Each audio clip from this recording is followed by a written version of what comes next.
Hello दोस्तों, good evening. बड़ी जीत की बड़ी तैयारी, एसएससी जीडीपी वाईक्यू की बात करें तो आज हम लोग डिस्कस करने वाले हैं 30 नवंबर 2021 शिफ्ट नंबर 3 के प्रश्नों को। सारे प्रश्नों के हल बहुत ही आसान भाषा में करने वाले हैं। दोस्तों, अगर आप हमारे चैनल पर नए हैं तो चैनल को फटाफट सब्सक्राइब कर लीजिए, वीडियो को लाइक कर दीजिए और साथ ही साथ अपने दोस्तों को भी शेयर कर लीजिए। डेली क्लासेस होती हैं 8 PM शाम को 8 बजे, तो क्लास को ज्वाइन करना मत भूलिएगा। PYQ हम लोग आज डिस्कस करने वाले यहाँ पे 30 नवंबर 2021 शिफ्ट नंबर 3 के प्रश्नों को। तो उम्मीद है आप वीडियो को शेयर वेयर कर दिए होंगे और बेल आइकन वगैरह को प्रेस कर दिए होंगे। सारे प्रश्नों के हल बहुत ही आसान भाषा में करने वाले हैं। रफ पेन कॉपी लेके बैठो। तो हम लोग शुरू करते हैं बिना डिले किए, बढ़ते हैं प्रश्न नंबर 1 की तरफ। दोस्तों, प्रश्न नंबर 1 आपके स्क्रीन पे है। एक निश्चित कोड भाषा में यहाँ पे PLAN को कोड किया गया OBMQ के रूप में, NOT को कोड किया गया UPO में। इसी प्रकार MOTHER को कोड किस प्रकार कोड किया जाएगा आपको बताना है। तो फटाफट देखो, यहाँ पे अगर ध्यान से देख पा रहे हो तो रिवर्स ऑर्डर में देखो, 14 में 1 जोड़ोगे 15 हुआ। इसी प्रकार 1 में 1 जोड़ोगे 2 हुआ, 12 में 1 जोड़ोगे कितना हुआ 13 हुआ, 16 में 1 जोड़ोगे 17। रिवर्स ऑर्डर में +1 हुआ। यहाँ भी 20 से 21 हुआ, 15 से 16 हुआ और 14 से 15 हुआ। तो यहाँ भी +1 करेंगे, 18 1 19 का मतलब S, 5 1 6 का मतलब F, और 8 में 1 जोड़ोगे 9 हुआ और 20 में 1 जोड़ोगे 21 हुआ। इसी प्रकार 15 में 1 जोड़ोगे 16 हुआ और 13 में 1 जोड़ोगे 14 का मतलब N। तो ऑप्शन ढूंढो, इसमें लास्ट में M है, ये तो गलत हो जाएगा। अब SFIUPN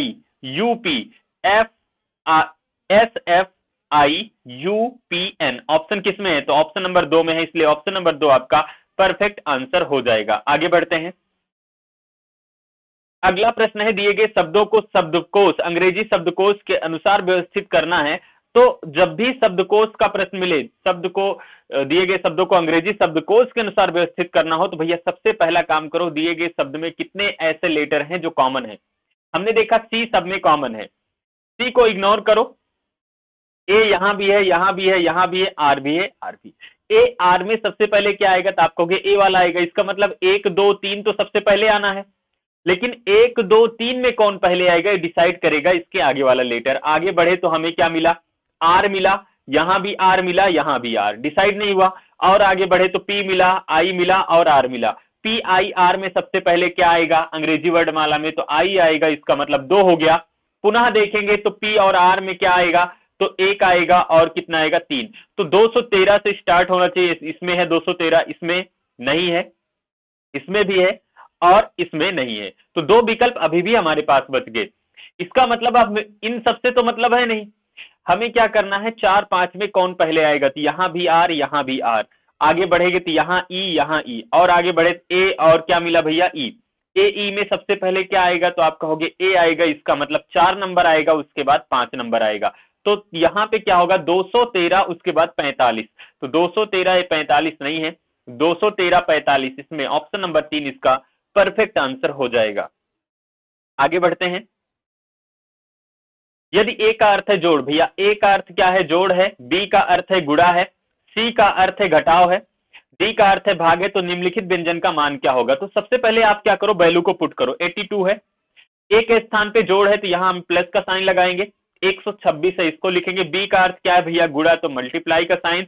16 हो गया। D का मतलब भाग है, तो भाग का साइन लगा दो। 112 हो गया। C का मतलब है कितना? घटाओ, तो घटाओ में कितना लिख दोगे? 73 लिख दोगे।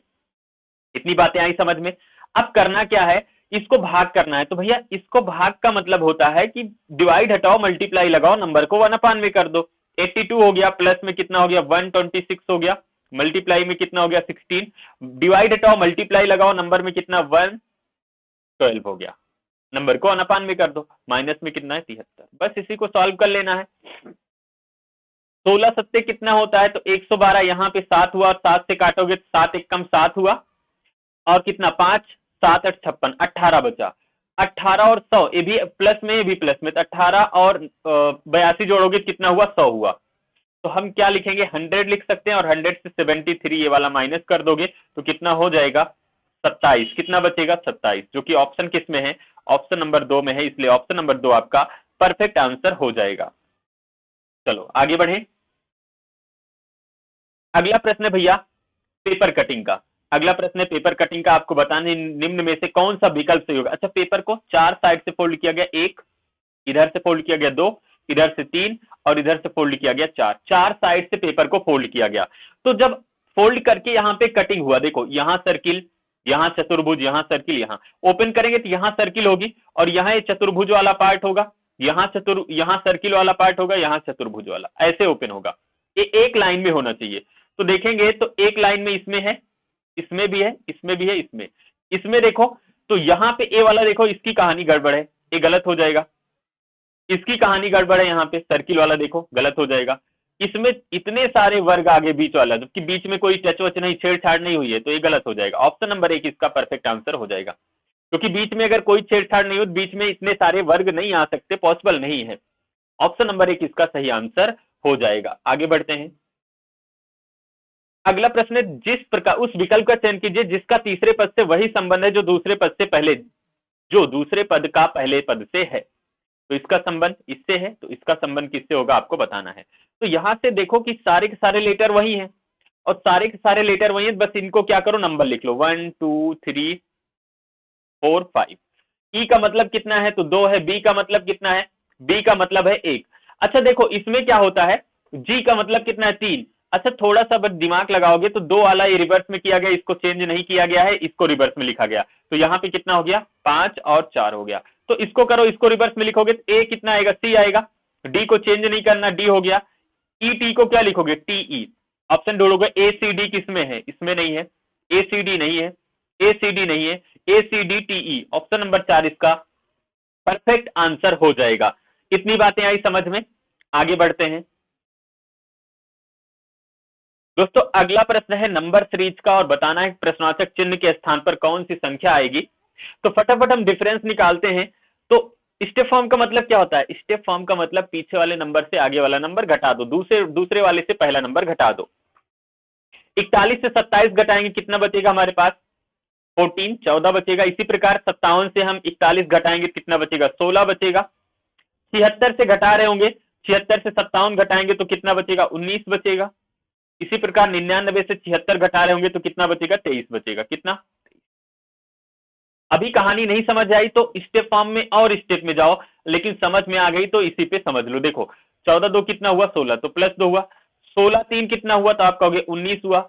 19 4 कितना हुआ, 23 हुआ। प्लस 2 प्लस 3 प्लस 4, तो अब अगला नंबर प्लस 5 करना होगा। 23 5 कितना, 28। लेकिन एक्चुअल में हमें 28 नहीं चाहिए, हमें चाहिए प्रश्नवाचक चिन्ह के स्थान पे नंबर। तो 99 में 28 जोड़ रहे होंगे तो कितना हो जाएगा, 99 में 28 जोड़ोगे 127। कितना हो जाएगा, 127, जो कि ऑप्शन कौन सा हो जाएगा, 4 नंबर। 4 नंबर इसका परफेक्ट आंसर हो जाएगा। आगे बढ़े, चलो अगला प्रश्न है दोस्तों, यहाँ पे POUR को कोड किया गया है OPRU। इसी प्रकार यहां पे देखोगे तो PACKLE को कोड किया गया ATKCEL में। तो देखोगे तो यहां पे दो को रिवर्स किया गया, PO को क्या लिखा गया, OP, UR को RU। इसी प्रकार TA को क्या लिखा गया, AT, CK को लिखा गया KC, LE को लिखा गया EL। तो इसको चेंज करोगे तो क्या लिखोगे, OF, इसको लिखोगे MR।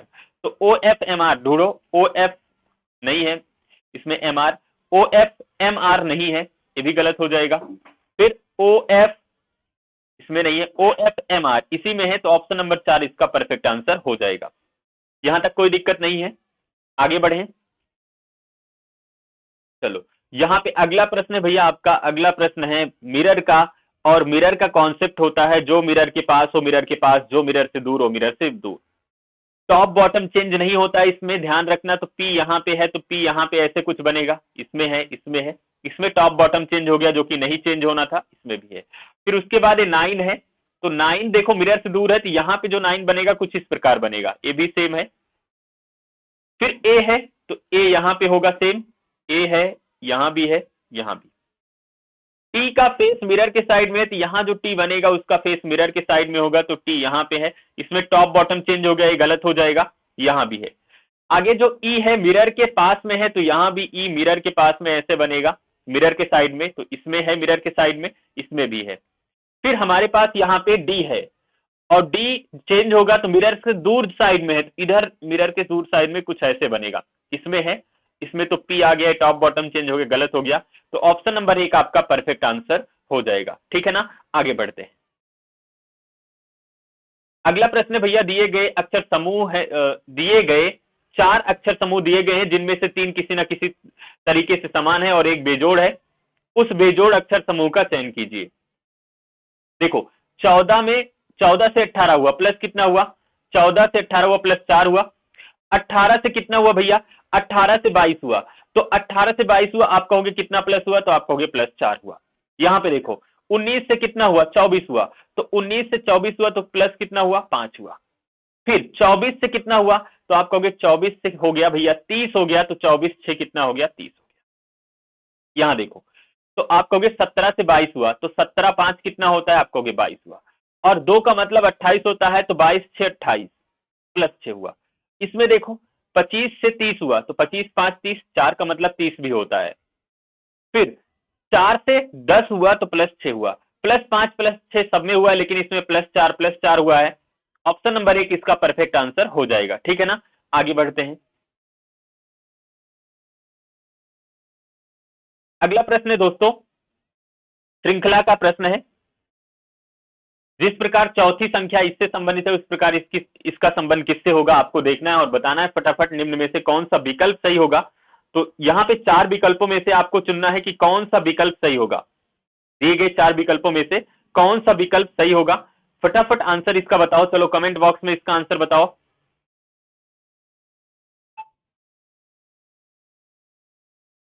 तो यहां पे अगर हम देखें तो 6 4 कितना होता है, तो 6 प्लस में 4 जोड़ेंगे तो 6 4 कितना हो गया, हम कहेंगे 10 हो गया। और 10 को अगर हम 2/5 कर दें, तो 10 को 2/5 करेंगे तो इसको देखो 20 20 का मतलब कितना हो गया, 4 हो गया। ठीक है, 20 का मतलब कितना हो गया, 4 हो गया। अब पुनः सेम कहानी यहां पे 16 16 और 8, 16 8 जोड़ेंगे तो कितना होगा, 16 4 20 4 24 हो गया। 16 प्लस 8 जोड़ेंगे तो कितना हो गया, हम कहेंगे 16 8 कितना हो गया, 24 हो गया। ठीक है, 24 हो गया। और 24 को हम क्या करेंगे, 24 को हम क्या कर रहे होंगे, 2/5 कर रहे होंगे, सही जोड़े ना। अच्छा एक एक, यहाँ पे 8 नहीं जोड़ना भैया, 4 जोड़ना है, 4 जोड़ो, ज्यादा हो जाएगा। फिर 16 4 कितना हो गया, इसमें प्लस 4 करो, ए वाला नंबर तो निकालना है, इसका संबंध इससे निकालना है। तो 16 यहाँ पे कितना हुआ, 6 6 में 4 जोड़ दो 10 हुआ, 10 को 2/5 2 से गुना करके और 5 से डिवाइड कर दो तो 4 मिल जाएगा।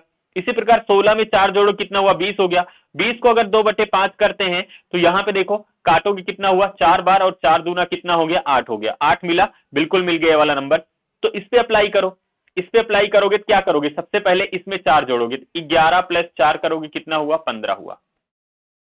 15 को क्या करोगे, 2/5 करोगे, 2/5 करोगे तो 5 से काटोगे, 5 या 15, 3 दूना 6, तो यहाँ पे नंबर कौन सा होगा, 6 होगा। और 6 का मतलब कौन सा हो गया, ऑप्शन नंबर 1 इसका परफेक्ट आंसर हो जाएगा। ऑप्शन नंबर 1 इसका परफेक्ट आंसर हो जाएगा। आगे बढ़ते हैं।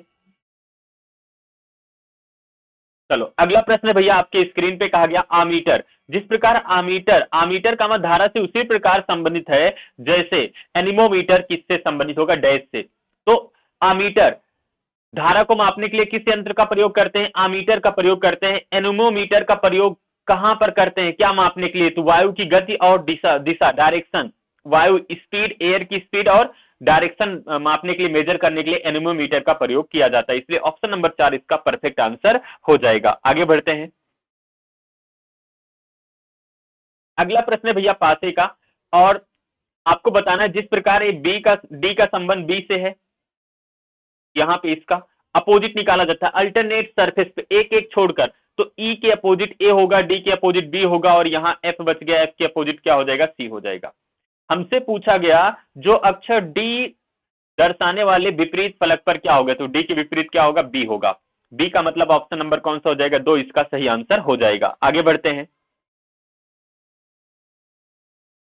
अगला भैया प्रश्न है, एक कैफेटेरिया में 7 ग्राहक बी डी एच के एल एम और एन 3 अलग अलग बेंच एक्स वाई जेड पर बैठे हैं। ठीक है, 3 बेंच बना लो, पहली बेंच एक्स, दूसरी बेंच वाई और तीसरी बेंच कौन सी हो गई, जेड हो गई, 3 बेंच हो गई। ठीक है, कहा गया ग्राहक जी के एल और एम के साथ नहीं बैठा, जी के एल और एम के साथ नहीं बैठेगा। ठीक है, फिर कहा गया ग्राहक बी केवल एन के साथ बैठेगा, बी केवल एन के साथ बैठेगा, इसका मतलब बी जहां बैठेगा एन बैठेगा और कोई नहीं बैठेगा, केवल का मतलब और कोई बीच में नहीं आ सकता। कहा गया ग्राहक के अपने सबसे अच्छे दोस्त के साथ एक्स पर बैठा है, के यहां बैठेगा एक्स पर सबसे अच्छे दोस्त के साथ। ग्राहक एच बेंच जेड पर बैठा है, तो जेड पर कौन बैठा है, एच बैठा है। तो अब हमारे पास जी, यहां पे देखो जी अपने जी ग्राहक के एल और एम के साथ नहीं बैठा है, बी ग्राहक, देखो ग्राहक बी केवल ग्राहक एन के साथ बैठा है, तो बी और एन केवल बैठेगा, किस बेंच पे बैठ सकते हैं, एक ही बेंच खाली है और यहां बी और एन आ गया। अब इस बेंच पर और कोई नहीं आ सकता, इस पे और कोई नहीं बैठ सकता, इसको याद रखना, और कोई नहीं बैठ सकता। अब एक पॉइंट ये भी है भैया, कहा गया जी ग्राहक जी जो है के एल एम के साथ नहीं बैठा है, तो के साथ जी बैठ नहीं सकता, इस पे और कोई बैठेगा नहीं, और इस पे तो बैठ नहीं सकता जी, तो जी कहां बैठेगा, यहां पे। ठीक है, और जी बैठ गया तो जी किसके साथ नहीं बैठ सकता, के एल और एम के साथ, तो यहां कौन बैठेगा, के एल एम, 3 लोग इस पे बैठेंगे, बाकी सब पे 2-2 बैठेंगे। हो गया काम इसका। पूछा क्या गया, कहा गया किस बेंच पर 3 लोग बैठे हैं, तो एक्स बेंच पर 3 लोग बैठे हैं, इसलिए ऑप्शन नंबर 1 इसका परफेक्ट आंसर हो जाएगा। इतनी बातें समझ पाए, प्रश्न अच्छा था, हालांकि बहुत कॉम्प्लिकेटेड नहीं था, बस थोड़ा सा दिमाग लगाना था, और दिमाग आप लोग के पास तो बहुत सारा है, समझ रहे हो ना। चलो, कुछ लोग के पास नहीं है, उनकी बात नहीं कर रहे हैं, कुछ लोग को छोड़कर, कुछ लोग अपवाद होते हैं ना भैया। चलो, समझने वाले समझ गए होंगे किसके पास दिमाग नहीं होता है। चलो, अब देखो क्या करो, इसको सबसे पहले क्या करो, इसको देखो फटाफट, हमें विद गैप लेके लेटर को काउंट करो, 1 2 3 4 5 6 7 8 9 10 11 12 13 14 15। अच्छा, 15 लेटर है, number of letter with gap लेके 15 है, तो 15 को 5 या 3 में डिवाइड करते हैं, और सबसे पहले बड़े वाले में तोड़ते हैं, तो 5 में तोड़ो, 1 2 3 4 5, यहां तोड़ोगे, 1 2 3 4 5, यहां तोड़ोगे, 1 2 3 4 5। अब बस तुलना कर लो, डी के बाद क्यू है तो डी के बाद यहां भी क्यू, डी के बाद यहां भी क्यू, फिर एम है क्यू के बाद, तो एम है क्यू के बाद, एम है क्यू के बाद, आर है तो क्यू के बाद क्या होगा, एम, और एम के बाद क्या होगा, आर, तो एम के बाद आर यहां भी हो गया, आर के बाद टी है तो आर के बाद यहां भी टी, आर के बाद यहां टी। हमने क्या फिल किया, M T Q R, M T Q T, M T Q T नहीं है, एम टी क्यू टी नहीं है, एम टी क्यू टी, उसके बाद क्यू आर होना चाहिए, तो ये गलत है, M T Q R, option number 4 इसका परफेक्ट आंसर हो जाएगा। इतनी बातें आई समझ में, आगे बढ़ते हैं। अगला प्रश्न है भैया कथन और निष्कर्ष का, कथन और निष्कर्ष का, यदि कथन पॉजिटिव तो निष्कर्ष पॉजिटिव, कथन निगेटिव तो निष्कर्ष निगेटिव होगा। यहां कहा गया सभी बगीचे रिसॉर्ट हैं, कोई रिसॉर्ट न्यायालय नहीं है, सभी उद्यान न्यायालय हैं। कहा गया निष्कर्ष पे आते हैं, कोई न्यायालय बगीचा नहीं है, बगीचा और न्यायालय के बीच में रिलेशन बनाना है, बगीचा यहाँ पे न्यायालय यहाँ पे, इसका मतलब ये पॉजिटिव है निगेटिव, और जब पॉजिटिव निगेटिव जोड़ते हैं तो रिजल्ट हमेशा निगेटिव बनेगा। क्या ये निगेटिव है सर, बिल्कुल है। इन दोनों को जोड़ने के लिए यहाँ पे रिसॉर्ट कॉमन मिल गया, इसके सामने नो हिडन है, इसका मतलब एक कनेक्ट होगा, और जब कनेक्ट होगा तो सभी बगीचे रिसॉर्ट, निगेटिव में पढ़ेंगे कोई बगीचा न्यायालय नहीं है, कोई न्यायालय बगीचा नहीं है, तो कोई न्यायालय बगीचा नहीं है, बिल्कुल पढ़ सकते हैं, इधर से कोई न्यायालय बगीचा नहीं है, पढ़ सकते हैं। कहा गया कोई बगीचा उद्यान नहीं है, बगीचा और उद्यान के बीच में रिलेशन बनाना है, बगीचा उद्यान, तो पहले दूसरे को जोड़ेंगे और फिर दूसरे तीसरे को जोड़ेंगे, तो यहां बगीचा और उद्यान बचा, कोई बगीचा उद्यान नहीं होगा, कोई उद्यान बगीचा नहीं होगा। कहा गया कोई बगीचा उद्यान नहीं, ये भी सही हो गया, तो बोथ इम्प्लीसिट 1 और 2 दोनों अनुसरण करेंगे, इसलिए ऑप्शन नंबर 4 इसका परफेक्ट आंसर हो जाएगा। ठीक है, आगे बढ़ते हैं। अगला प्रश्न भैया, कहा गया दिए गए विकल्प, दिए उस विकल्प का चयन कीजिए जिसमें दी गई आकृति सन्निहित है, घुमाने उमाने की अनुमति नहीं है। एक में दिख रहा है लेकिन एक में ये वाला पार्ट थोड़ा सा गड़बड़ है, तो एक तो आपका आंसर नहीं हो सकता, ठीक है ना, एक आपका आंसर नहीं हो सकता। अब हम क्या करें, एक नहीं हो सकता तो आगे देखेंगे और थोड़ा सा आगे बढ़ेंगे, यहाँ पे भैया तो आगे बढ़ेंगे तो इसमें तो 3 वाले में नहीं दिखा, 2 वाले में भी नहीं दिखा, इसमें देखोगे तो इसमें दिखेगा, इसमें ये वाली आकृति,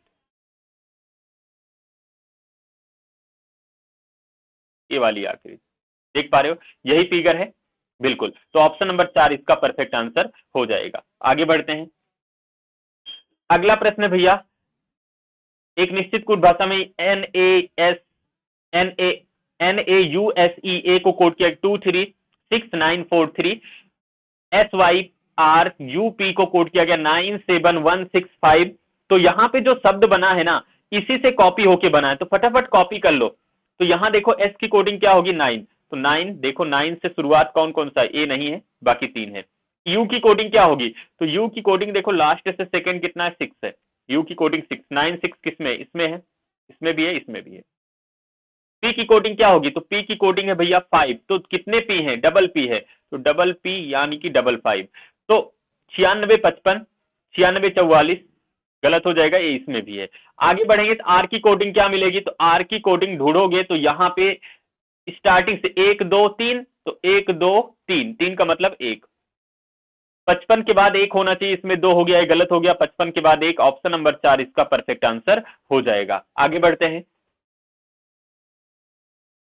अगला प्रश्न भैया, 6 मित्र गोवर्धन, सरयू, रेखा, श्यामला, हेमा और गणेश एक टिकट काउंटर पर एक पंक्ति में खड़े हैं, ठीक है।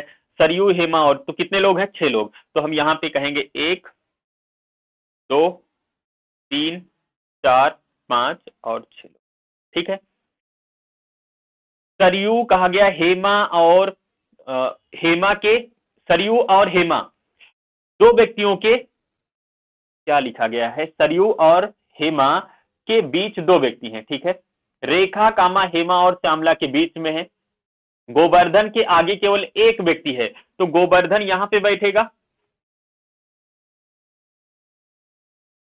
गोवर्धन के बीच केवल एक व्यक्ति होगा, तो गोवर्धन यहां बैठेगा।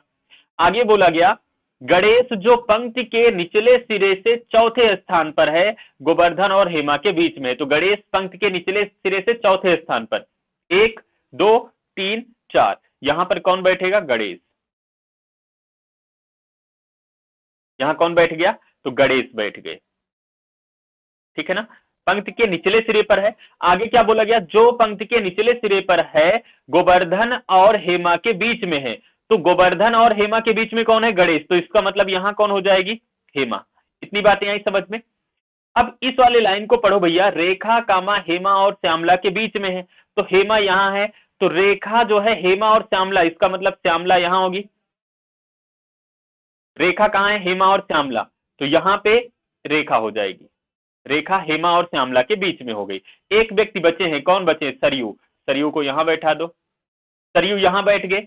अब हमसे पूछा गया सरयू और हेमा के बीच में कौन से 2 व्यक्ति हैं, तो सरयू यहां पे हैं, हेमा यहां है। सरयू और हेमा के बीच 2 व्यक्ति कौन से हैं, तो गोवर्धन और गणेश। ऑप्शन नंबर 1 में नहीं है, 2 में नहीं है, इसमें भी नहीं है, गोवर्धन और गणेश ऑप्शन नंबर 4 में है, इसलिए ऑप्शन नंबर 4 इसका परफेक्ट आंसर हो जाएगा। आगे बढ़ते हैं।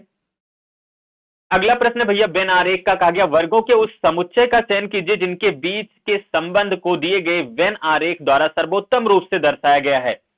तो यहाँ पे दादा माता फार्मासिस्ट, दादा माता में नो का संबंध होगा, लेकिन यहाँ पे तो नो दिखाया नहीं गया, गलत हो जाएगा। कार्डियोलॉजिस्ट, वकील, प्रोफेसर, इसमें नो का संबंध नहीं है। माताएं महिलाएं, तो जितनी माताएं हैं सभी महिला होंगी, ऑल को रिप्रेजेंट करेगा। कुछ माताएं वकील होंगी, कुछ महिलाएं भी वकील होंगी, तो 2 सम होगा।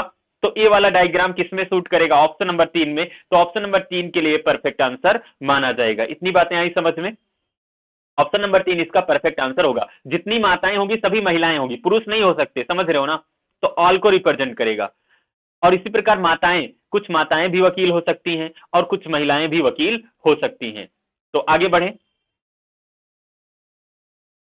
चलो अगला प्रश्न है भैया नंबर सीरीज का, और बताना है कि दिए गए श्रृंखला में प्रश्नवाचक चिन्ह के स्थान पर कौन सी संख्या आएगी जो प्रश्नवाचक चिन्ह के स्थान को प्रतिस्थापित करेगी। तो डिफरेंस निकालो फटाफट, यहां निकाले तो 17 आया, यहां निकाले 37 आया, सॉरी 34 आया, 34 घटाओगे कितना आएगा, 40 से 74 से 40 घटाओगे 34 आएगा। यहां घटाओगे कितना आएगा, 51, यहां घटाओगे 193 से 125 घटाओगे कितना बचेगा, 68 बचेगा, 13 से, हाँ ठीक है।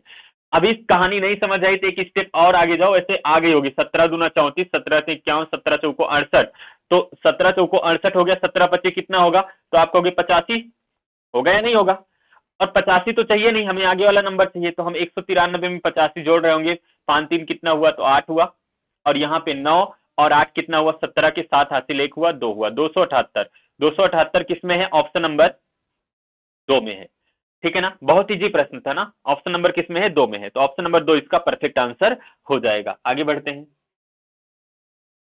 दोस्तों, अगला प्रश्न आपका है अल्फाबेटिकल सीरीज का, और बताना है प्रश्नवाचक चिन्ह के स्थान पर कौन सी संख्या आएगी। तो देखो फटाफट, 2 से कितना हुआ, 5 हुआ, तो प्लस 3 हुआ, 5 5 3 8, 8 3 11, तो 11 3 कितना, 14 का मतलब n, तो ऑप्शन को देखो, तो कोई ऑप्शन नहीं गलत है, अभी तो n के अकॉर्डिंग सब सही है। 5 3 8, 8 3 11, 11 3 14, 14 3 17, 17 का मतलब क्यू, एन क्यू, ये वाला गलत हो जाएगा, एन आर, ये भी गलत हो जाएगा, एन क्यू दो जगह पर है। और चेक करो, 9 9 3 12, 12 3 15, 15 3 18, 18 3 21 का मतलब कितना हो जाएगा, यू, तो एन क्यू यू, तो ये वाला भी गलत हो जाएगा, N Q U, option number 3 इसका परफेक्ट आंसर हो जाएगा। यहां तक समझ पाए, आगे बढ़ते हैं। अगला प्रश्न है ब्लड रिलेशन का, कहा गया रोशन कामा कृप का भाई है। रोशन भाई है किसका, तो सबसे पहले प्रश्न उठा रोशन भाई है, तो प्रश्न उठा किसका, रोशन भाई है, किसका भाई है, कृप का, कृप लिख लिए। फिर कहा गया जो प्रांजल का पुत्र है, अगर कोई सेंटेंस जो और जोकी से जोड़ा जाता है तो वह दूसरे व्यक्ति के बारे में होता है, इसका मतलब कृप पुत्र है, किसका पुत्र है, प्रांजल का।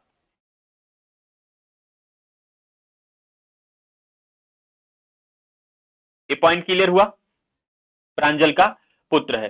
फिर कहा गया बैसरवी आयुष की पत्नी है, लेकिन बैसरवी आयुष अभी मिली नहीं तो आगे छोड़ दो। परमिला देविका की पुत्री है, ये भी छोड़ दो, रिलेशन नहीं मिला। देविका आयुष की दादी है, आयुष की दादी है। जो रोशन का पुत्र है, इसका मतलब जो से जोड़ा गया ना, तो रोशन का पुत्र कौन है, आयुष, तो आयुष पुत्र है, किसका पुत्र है, रोशन का, तो रोशन यहां हो गए, सॉरी आयुष होंगे यहाँ पे, आयुष यहां हो गए, आयुष हो गए, ठीक है, आयुष हो गए, आयुष। फिर इस वाले लाइन को, देविका कामा आयुष की दादी है, तो आयुष की दादी इसका मतलब रोशन की माता जी, ये कौन है, देविका, यहां लिख दे देविका। अब देविका मिल गई तो एक और पॉइंट, परमिला देविका की पुत्री है, तो देविका की पुत्री कौन है, परमिला, तो रोशन पुत्र है, तो इसका मतलब रोशन की बहन कौन होगी, परमिला, ठीक है ना। अब आगे और आओ, बैसरवी आयुष की पत्नी है, तो आयुष की शादी किससे होगी, बैसरवी से, ठीक है, आयुष की शादी करा दो। अब हमसे प्रश्न क्या पूछा गया, कहा गया रोशन का परमिला से क्या संबंध है, परमिला जो है रोशन को क्या बुलाएगी, तो परमिला रोशन को क्या बुलाएगी, सेकेंड पर्सन फर्स्ट को क्या बुलाते हैं, परमिला रोशन को बुलाएगी भाई, इसलिए ऑप्शन नंबर 3 इसका परफेक्ट आंसर हो जाएगा, ठीक है ना, इसको समझ पाए। तो यहां पे दोस्तों हम लोग 25 प्रश्नों को डिस्कस किया, उम्मीद है आप प्रश्नों को समझ पाए होंगे। दोस्तों डेली क्लास शाम को 8 बजे होती है, तो क्लास को ज्वाइन करना मत भूलिएगा। बेल आइकन वगैरह को प्रेस कर लीजिए, अगर चैनल पे नए तो चैनल को सब्सक्राइब कर लीजिए, वीडियो को लाइक कर दीजिए, और साथ ही साथ अपने दोस्तों को भी शेयर कर दीजिए। आज की क्लास यहीं तक, और संडे को क्लास अब की बार नहीं होगी, संडे को नहीं होगी, ऑन मंडे से हम लोग फिर कंटिन्यू करेंगे। तो दोस्तों आज की क्लास यहीं तक, मिलेंगे फिर हम लोग ऑन मंडे, तब तक के लिए हंसते रहिए, मुस्कुराते रहिए, take care, bye bye, good night.